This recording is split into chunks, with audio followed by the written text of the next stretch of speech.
Hello.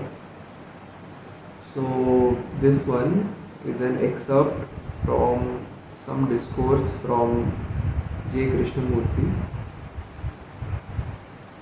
It goes like this: sensitivity, which destroys mediocrity, is very important to understand. Most of us are becoming more and more mediocre. We are not using that word in any derogatory sense at all, but merely observing the fact of mediocrity in the sense of being average, fairly well educated, earning a livelihood, and perhaps capable of clever discussion. But this leaves us still bourgeois, mediocre, not only in our attitude but in our activities. And maturity does not bring about a mutation, a change, a revolution in mediocrity. This can be observed very clearly. Although one may have an old body, mediocrity in different forms continues. The highest form of sensitivity is the highest intelligence. Without being sensitive, you are not intelligent.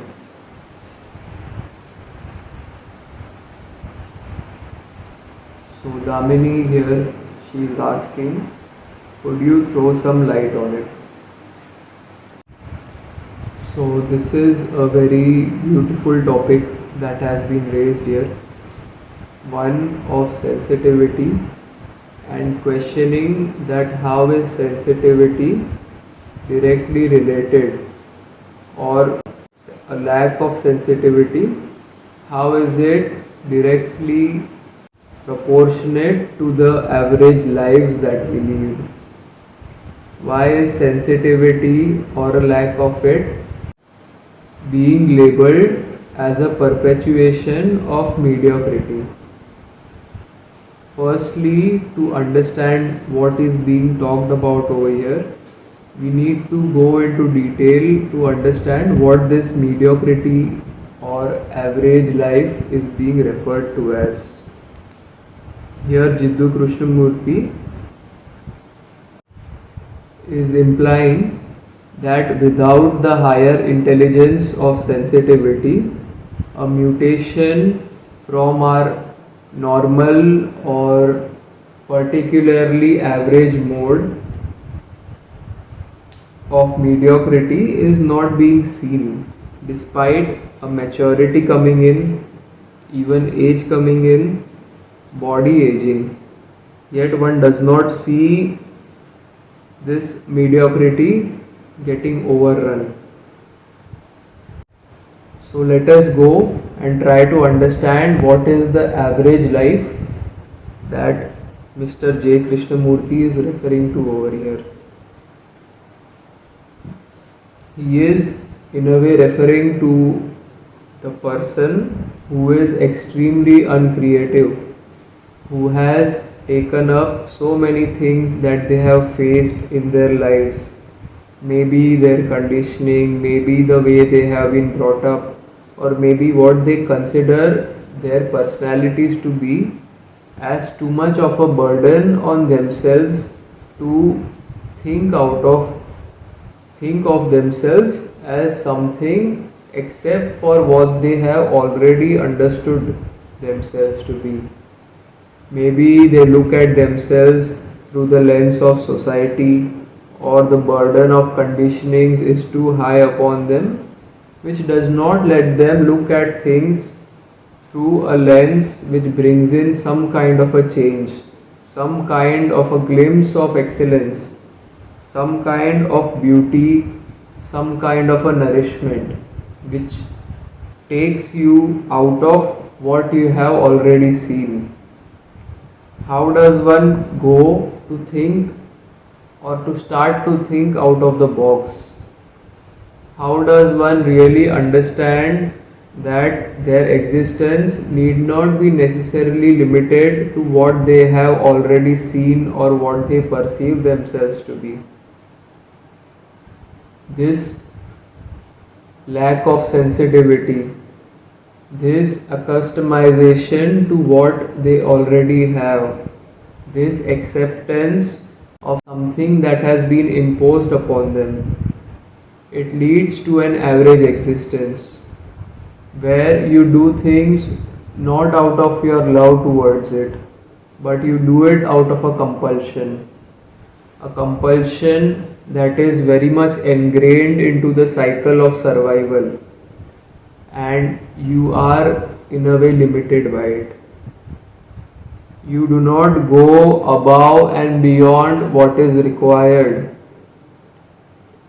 You are just playing in the square footage that has been allotted to you.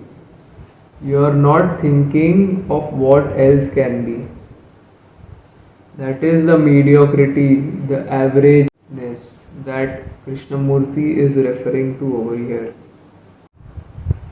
Yes, we have been provided education. Yes, we have gone through the process of aging. And yes, we have been subjected to works of art and to excellence in many a field. Yet, instead of really invoking a deep sense of sensitivity within us, all it has been capable of doing to us is to make us great copycatters. We copy things blindly without understanding their workings. We think that something is successful and we need to try to copy its model instead of going to the very core of it as to why you like it. What is it in it that appeals to you? And instead of going the hard way, deconstructing it, asking tough questions, because when you see something of beauty, there is an element of it invoking existential questions within you as to how could something be so beautiful, or how could something invoke such a level of emotion, or it could also invoke pain. We are beings who are human yet are very much away from our sensibilities, our very human sensibilities. Hence, we are afraid of feeling. Hence, we are afraid of going close to anything that is authentic. We take things at surface level, looking at what they are, and try to emulate it in order to get the end result. We do not want to go through the journey. We want the result, yet stay away from the journeys. We want the palace, we want the success, the fame, yet we do not want to go through the thorns of consciousness. Our appetite for tasty food is too high, yet the process of cooking it, the labor it takes to make the smallest of the thing, is something that we want to stay away from. Either we want it to be ready-made, or we want the work to be outsourced. Who will put in the energy or the effort into making something when cheap rip-offs are easily available in the market? Let us just get to the end of the process, the final outcome. Give me the goal. I don't need to go through the process. Such is our audacity, that we call the water dirty until we see the lotus that is flowering in it. Hence, Krishnamurti is saying that sensitivity is in a way one of the highest intelligence, because it is very easy to adopt solutions which are recommended by experts, but it is very tough to question that process, the process through which solutions are achieved, is very arduous and tough. We think that we can achieve greatness just by taking shortcuts and adopting guidelines of highly educated consultants. But we do not realize the core, the origin of all solutions. And without exploring the human consciousness, without being available to the thicks and thins, the highs and the lows, you will live a very hollow life. Your solutions will be short lived, your success will be fake, your growth shall be that of a bubble which can burst at any given time. Without real wisdom that has come through walking on the path of sensitivity, all the visuals that you have collected around you will go in vain.